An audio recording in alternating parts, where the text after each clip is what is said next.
ey mani habibim gapirdir ekan tangli qiyomatda. Nima deysan? Parvardigoro, mani ummatim jannatga kirmaguncha men jannatga kira olmayman.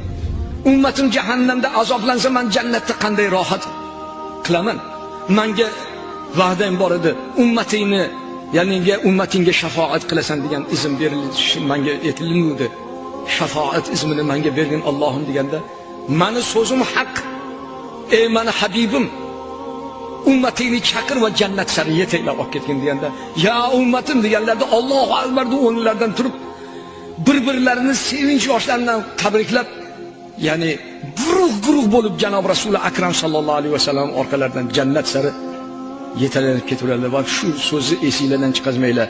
Ya Rasululloh, 124 ming payg'ambar bo'lsa, ularning soni sanoqsiz ummatlari bo'lsa, ummatingizni qattan tanib olasiz deganlarda faqat tahorat izlaridan degan ekanlar. Bizga Alloh taolo tahoratni ibodat maqomida bergan. Tahorat qilgan izlaringizdan nur chiqib turar ekan. Mana ummatimdir ekanlar.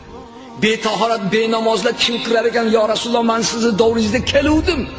Tahorat yo'q, izi yo'q. Xamirdan qil sug'urgandek. Farishtalar sekin-sekin sug'urib olib jahannamga olib borib ketaverar ekan.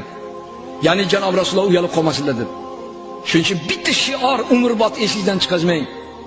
Va qala Rasululloh sallallohu alayhi va sallam: "At-taharatu miftahis salah va innas-salata miftahil jannah." Tahorat namozning kaliti.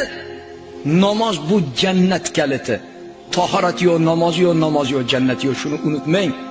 Biz bandalikka kelganmiz. Abdu degani qul degani. Ruslarda ham aytuvzu ali rabboji deb, rabbochi degan so'zdan olingan.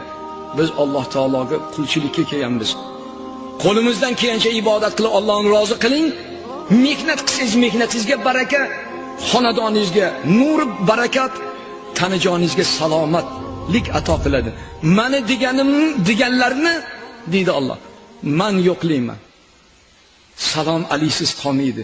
Sizlar salom beringlar, men sizlarga mukammal oliy ali olaman. Ikki dunyoda aziz qilib qo'yaman.